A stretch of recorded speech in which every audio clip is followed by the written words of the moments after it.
मैं शहादत जो युवा संसद की लोकसभा का सदस्य निर्वाचित हुआ हूँ, ईश्वर की शपथ लेता हूँ कि मैं विधि द्वारा स्थापित भारत के संविधान के प्रति सच्ची श्रद्धा और निष्ठा रखूंगा।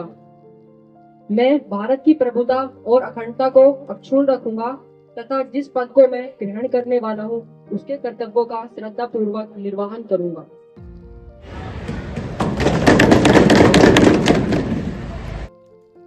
श्री गौरव जो असद के तेजपुर संसदीय क्षेत्र से निर्वाचित हुए हैं, अब शपथ ग्रहण अथवा प्रतिज्ञान करेंगे। श्री गौरव। महोदय, आप शपथ ग्रहण करेंगे या प्रतिज्ञान? महोदय, मैं शपथ ग्रहण करूंगा। आप किस भाषा में शपथ ग्रहण करेंगे? महोदय, मैं अंग्रेजी भाषा में शपथ ग्रहण करूंगा।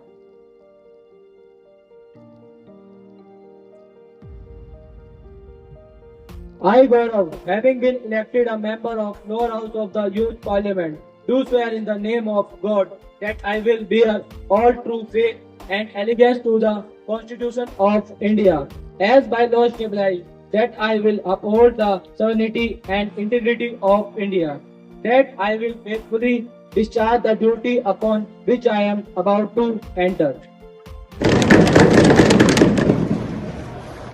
माननीय सदस्यगण, चूँकि हम 2 माह के पश्चात आज शीतकालीन सत्र के शुभ आरंभ पर मिल रहे हैं, मेरा एक कर्तव्य है कि मैं सदन को हमारे साथी श्री इंदु कुमार सिंह जी के निधन के संबंध में सूचित करूं। श्री इंदु कुमार सिंह जी जो सदन के सदस्य थे, उनका पिछले माह 30 सितंबर को निधन हो गया। मध्य प्रदेश की पूना क्षेत्र के सांसद श्री इंदु कुमार सिंह जी ने अपना ग्रामीण विकास मंत्री का कार्यभार 2019 से 2024 तक संभाला था। ग्रामीण विकास मंत्री बनने से पहले ही वह गांव के विकास के अभियानों में काफी सक्रिय रहे। गांव के विकास से जुड़ी योजनाओं में वे प्रमुख नीतिकार एवं सलाहकार की भूमिका निभाते थे। वे काफी सक्रिय सांसद और प्रभावी वक्ता थे तथा सदन की कार्यवाही में रुचि लेते थे। 68 वर्ष की आयु में 30 सितंबर 2024 को हृदय आघात के कारण नई दिल्ली में उनका निधन हो गया। मैं श्री इंदु कुमार सिंह जी के पूरे परिवार को अपनी संवेदना व्यक्त करता हूँ। अब माननीय प्रधानमंत्री अपनी संवेदना व्यक्त करें। दुनिया चिड़िया रहन बसेरा, जो आया वह जाएगा, अच्छा काम सुंदर व्यवहार बस यहाँ रह जाएगा। उनका निधन मेरा निजी नुकसान है। उन्हें लोग जुझारू लोक सेवक के रूप में याद रखेंगे। ग्रामीण विकास की दिशा में वे काफी सक्रिय थे। उन्होंने गांव के उत्थान के लिए अभियान आरंभ किया था। अच्छे लोग दिलों में इस कदर उतर जाते हैं कि वे मरने के बाद भी अमर हो जाते हैं। ये पंक्तियां श्री इंदु कुमार सिंह जी के चरितार्थ होती हैं। महोदय, श्रीमान इंदु कुमार सिंह जी को मैं अपनी भावपूर्ण श्रद्धांजलि अर्पित करता हूँ। धन्यवाद। By you and the leader of the house, we have lost a very good social worker, a great political personality and environmentalist in him. I would like to associate myself and my party in sending our condolences in the brave family.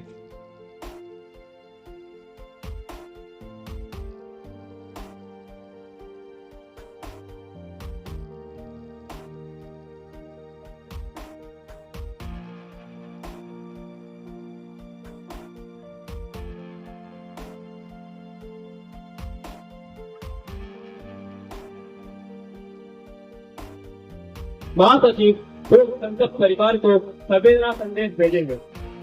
प्रधानमंत्री नए मंत्रियों का परिचय कराएंगे। अध्यक्ष महोदय, मैं आपके माध्यम से मंत्रिमंडल के एक नए सदस्य का सदन से परिचय कराना चाहता हूँ। श्री करण, पर्यटन राज्य मंत्री। अब प्रश्नकाल आरंभ होता है। प्रश्न संख्या 161 श्री भविष्य भास्कर शर्मा जी। अध्यक्ष महोदय, क्या परिवहन मंत्री यह बताने का कष्ट करेंगे कि ट्रकों से होने वाले प्रदूषण को कम करने के लिए आपका मंत्रालय क्या कोई योजना बना रहा है? यदि हाँ, तो कृपया बताइए। Concern minister please. अध्यक्ष महोदय, हमारी सरकार सभी मालवाहक वाहनों से होने वाले प्रदूषण को कम करने के लिए प्रयासरत है। इसी संदर्भ में परिवहन मंत्रालय ने इलेक्ट्रिक ट्रक चलाने की योजना बनाई है। इसके लिए पीएम ई ड्राइव योजना के तहत 500 करोड़ रुपए का अलग से प्रावधान किया गया है। हालांकि सरकार का मानना है कि इन ट्रकों को संचालित करने का काम चुनौतीपूर्ण है, इसलिए योजना के तहत पहले चरण में इन ट्रकों को कम दूरी तक संचालित किया जाएगा। पहले चरण में सिर्फ उन क्षेत्रों में इन ट्रकों का विकास किया जाएगा जहाँ 100-150 किलोमीटर या सीमित दायरे में माल ढुलाई के लिए सवारी का संचालन किया जाएगा। इसमें पोर्ट, कोयला खदान क्षेत्र, एयरपोर्ट और अन्य अन्य क्षेत्र शामिल हैं। इन क्षेत्रों में आज से 5 चार्जिंग स्टेशन बनाए गए हैं। इसके बाद अगले चरण में की माल ढुलाई के लिए इन ट्रकों को उतारा जाएगा, लेकिन उसके लिए चार्जिंग ढांचे को मजबूत किया जाना जरूरी है। इसके अतिरिक्त हमारी सरकार पर भारी वाहनों और ट्रकों को तो हम तक सरकार को संवेदना संदेश भेजेंगे। प्रधानमंत्री नए मंत्रियों का परिचय कराएंगे।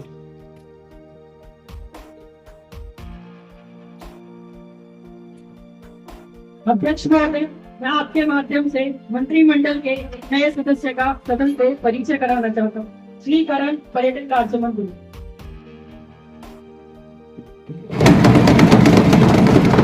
अब प्रश्नकाल आरंभ होता है। प्रश्न संख्या 161 श्री रविंद्र भास्कर शर्मा जी।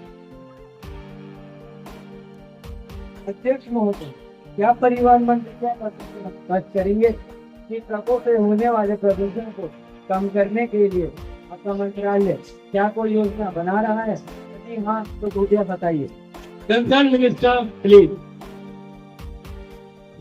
अध्यक्ष महोदय, हमारी सरकार सभी मालवाहन से होने वाले प्रदूषण को कम करने के लिए प्रयासरत है। इसी संदर्भ में परिवहन मंत्रालय ने स्वच्छ ट्रेन चलाने की योजना बनाई है। इसके लिए पीएम के तहत 500 करोड़ रुपए का अलग से प्रावधान किया गया है। हालांकि सरकार का मानना है कि इन ट्रकों को संचालित करने का काम चुनौतीपूर्ण है, इसलिए योजना के तहत पहले चरण में इन ट्रकों को कम दूरी तक संचालित किया जाएगा। पहले चरण में सिर्फ उन क्षेत्रों में इन ट्रकों का विकास किया जाएगा जहाँ 100-150 किलोमीटर या सीमित दायरे में माल ढुलाई के लिए सवारी का संचालन किया जाता है। इसमें पोर्ट, कोयला खदान क्षेत्र, एयरपोर्ट और अन्य अन्य क्षेत्र शामिल हैं। इन क्षेत्रों में आज से 5 चार्जिंग स्टेशन बनाए गए हैं। इसके बाद अगले चरण में की माल ढुलाई के लिए को उतारा जाएगा, लेकिन उसके लिए चार्जिंग ढांचे को मजबूत किया जाना जरूरी है। इसके अतिरिक्त हमारी सरकार पर भारी वाहनों और ट्रकों को पीएनजी अधिक संख्या में निर्भर है। श्री यश अग्रवाल जी। मंत्री यह बताने की कृपा करेंगे कि सरकार का ग्रामीण क्षेत्र में सुरक्षित पेयजल की आपूर्ति करने का क्या विचार है? Concern minister please. महोदय, भारत सरकार देश के सभी ग्रामीण परिवार को दैनिक आधार पर पर्याप्त मात्रा में गुणवत्तापूर्ण 80% पीने योग्य नल जल आपूर्ति का प्रावधान करने के लिए कटिबद्ध है। इस दिशा में भारत सरकार ने की जिम्मेदारी केंद्र सरकारों की है। भारत सरकार तकनीकी और वित्तीय सहायता प्रदान करके राज्यों की सहायता करती है। जल जीवन मिशन के तहत अधिकतर जिलों में कार्य पूर्ण कर लिया गया है, कुछ जिले रह गए हैं। आपका कार्य प्रगति पर है और अगले 2 माह में कार्य पूर्ण होने की उम्मीद है। प्रश्न संख्या 163 Shri Kartik Sharma ji. Concern minister please. माननीय अध्यक्ष महोदय, बच्चों के पालन पोषण और कल्याण के मामले में हमारा देश अन्य देशों से पीछे नहीं है। महिला एवं बाल विकास मंत्रालय बच्चों को सुरक्षित, भेदभाव रहित और संरक्षित वातावरण प्रदान करके उनका कल्याण सुनिश्चित करने का प्रयास करता है। इन उद्देश्यों को प्राप्त करने के लिए मंत्रालय ने देश में बच्चों के विकास और कल्याण के लिए महत्वपूर्ण योजनाएं लागू किए हैं। सरकार की कई योजनाओं में से एक योजना मिशन पोषण 2.0 के नाम से लागू की गई है। यह एक एकीकृत पोषण सहायता कार्यक्रम है। इसका उद्देश्य पोषण सामग्री उपलब्ध करवाना, स्वास्थ्य, तंदुरुस्ती और प्रतिरक्षा को बढ़ावा देने वाली पद्धतियों को विकसित करना है। इसके माध्यम से किशोरियों, गर्भवती महिलाओं और स्तनपान कराने वाली माताओं के अलावा 6 वर्ष तक के बच्चों में कुपोषण की चुनौतियों का समाधान करवाना है। आज की नियमित निगरानी करने तथा रिकॉर्ड रखने में सुविधा हो।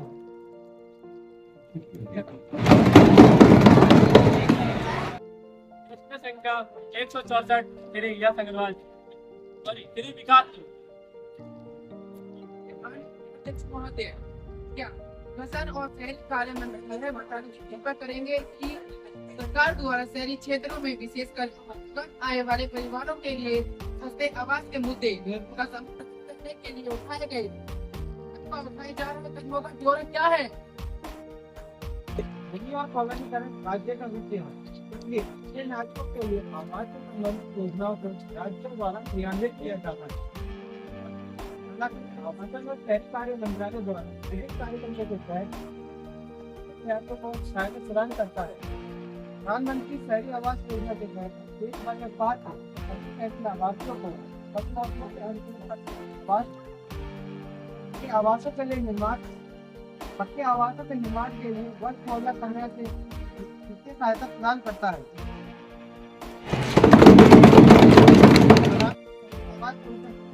अब तक मंत्रालय द्वारा 118 लाख आवास को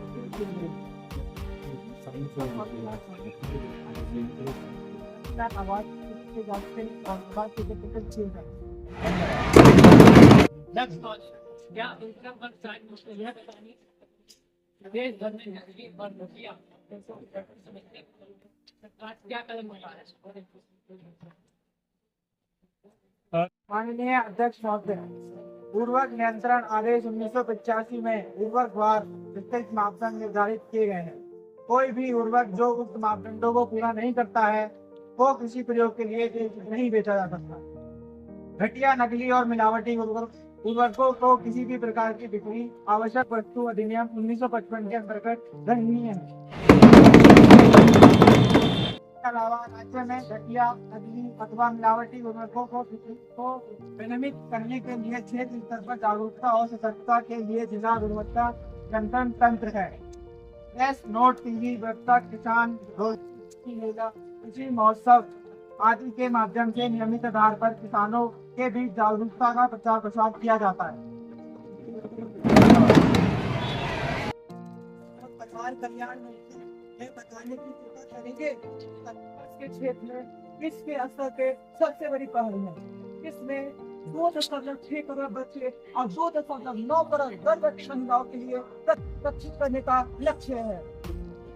अत्यधिक आबादी को देखते हुए भारत में टीकाकृत बच्चों की संख्या वैश्विक स्तर पे अन्य तुलना में सबसे अधिक है।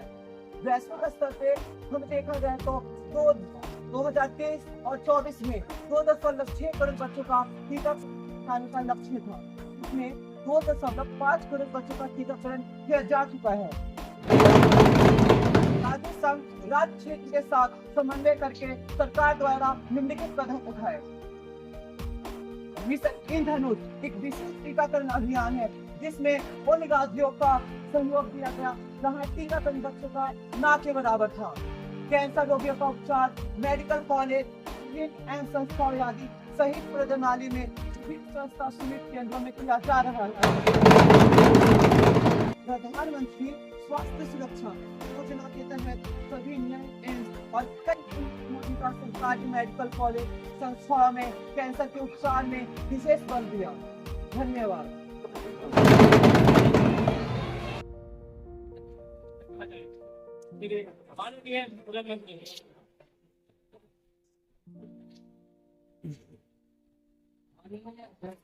आपके बच्चों से मैं कंपनी 2019 विधान 405 की द्वारा अंतर्गत निम्नलिखित दस्तावेज और सभापति का प्रश्न वर्ष 2022 व 23 के संबंध में दिल्ली वर्ष 2022-23 की वार्षिक रिपोर्ट एक बेहतर व हमारा लेखा परीक्षक के लिए धन्यवाद। I have to make an announcement on the behalf of the honorable member of the House. I have just this the extending of a warm welcome the elegant Petro of the Russian Parliament and the honorable member of the Russian Parliamentary delegation who are on the honor guest. The other honorable member of delegation are Mr. Dimitri Petro, member of Parliament. Then on Saturday, 27 October 2022, India is a positive sign commitment is common value and objective. They are now taking special forward. Stay happy and fruitful stay in our country.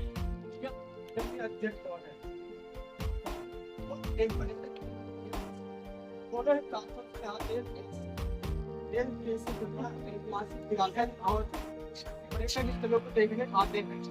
देश की राजधानी होने के कारण यहाँ पर पूरे वर्ष राष्ट्रीय और अंतर्राष्ट्रीय स्तर के कार्यक्रम होते रहते हैं। ऐसे में मेरे सर की बात है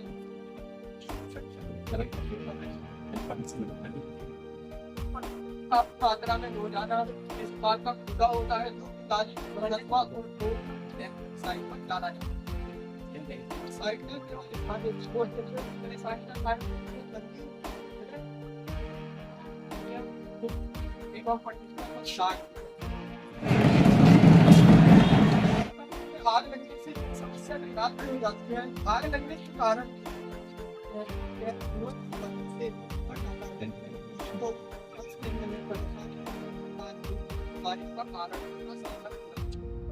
आने वाली यह समझ आपके माध्यम से सरकार से जानना चाहते हैं प्रदूषण और पीड़ित समस्या के पर्यावरण के अनुकूल समाधान के लिए क्या कदम उठा रहे हैं।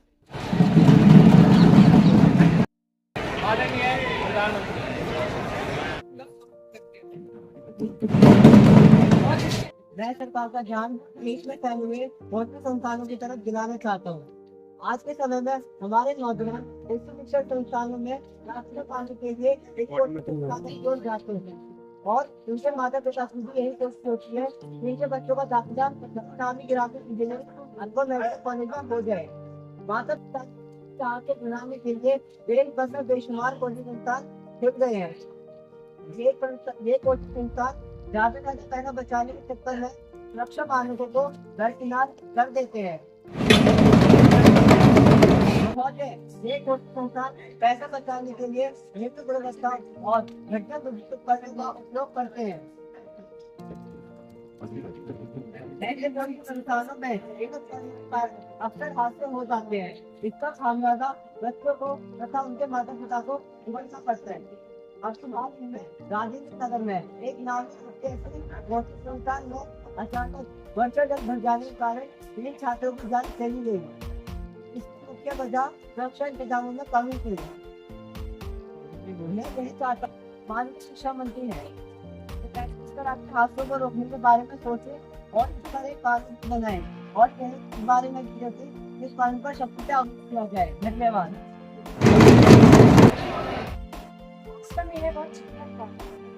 बच्चों जो उनके समस्या के साथ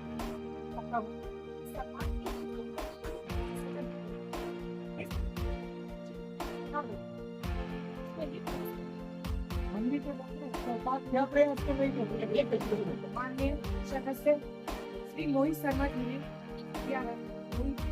उसकी जांच में पता चलता है कि इस शिक्षा संस्थान में बच्चों का संचालन किया जा रहा है। सरकार ने यह निश्चित किया है कि किसी भी शिक्षा संस्थान में बेसमेंट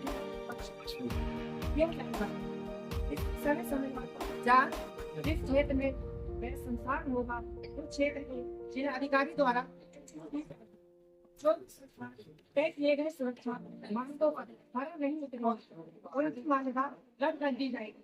भविष्य में ही उनके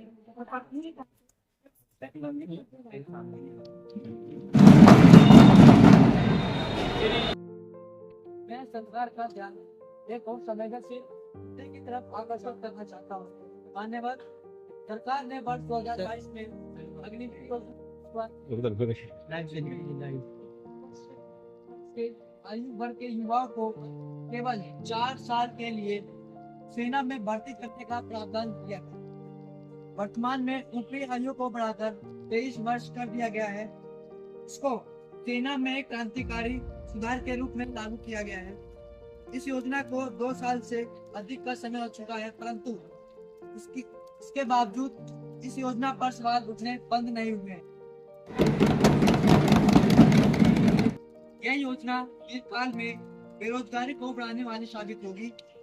इस योजना में सेवा काल बहुत ही कम है और उसके पश्चात सामान्य सैनिकों को मिलने वाले सेवानिवृत्ति लाभ का भी अभाव है। इसमें यह भी चिंता है कि अग्निवीर योजना के तहत भर्ती होने वाले सैनिकों के स्थायी सैनिकों के समान प्रेरणा और प्रशिक्षण का अभाव हो सकता है। ऐसे में कोई युवा देश के प्रति कैसे वफादार हो पाएगा? उसके मन में कहीं ना कहीं अपने भविष्य को लेकर चिंता रहेगी। इस योजना से भाड़े के सैनिक बनेंगे जिनमें देश के प्रति सेवा और समर्पण का अभाव होगा। एक सैनिक का मूल उद्देश्य देशभक्ति होना चाहिए, पैसा कमाना नहीं। ऐसे में मैं सरकार से जानना चाहता हूँ कि क्या सरकार अग्निवीर के हित के लिए इसी योजना पर विचार कर रही है? सरकार अग्निवीर योजना के अंतर्गत भर्ती होने वाले युवाओं की चिंता को जानती है व समझती है। सरकार इस सदन के माध्यम से इस देश के युवाओं को यह बताना चाहती है कि सरकार उन युवाओं को बीच रास्ते में छोड़ने वाली नहीं है।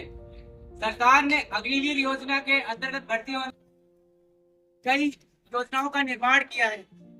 अग्निवीरों को 4 साल के सेवा के बाद 11,71,000 रुपए के एक मुश्त सेवा निधि दी जाएगी। यह सेवा निधि टैक्स फ्री होगी। अग्निवीरों को कानून व्यवस्था, इंजीनियरिंग और मैकेनिक जैसे क्षेत्र में काम करने का मौका मिलेगा। तो बड़े व्यवसायों और उद्योगों में नौकरी मिलने में मदद की जाएगी। अग्निवीरों को बैंक ऋण योजनाओं में प्राथमिकता दी जाएगी। अग्निवीरों को आगे पढ़ने के लिए कक्षा 12 के समकक्ष प्रमाण पत्र और ब्रीजिंग कोर्स दिया जाएगा। 4 साल के बाद नहीं होगा। सीएपीएफ, असम राइफल्स और कई राज्यों में पुलिस और संबंध बलों में प्राथमिकता दी जाएगी। Introduce the bill. So, I would like to introduce the Right to Safety and Security to Senior Citizens 2024 bill in the House. The question is that leave be granted to introduce the bill Right to Safety and Security to Senior Citizens 2024. The member of the House who are in favor will say aye. Aye. The member who are against say no. No. I think I have it. I have it. I have it. Leave is granted. Now the House will take the bill into consideration. Minister, please.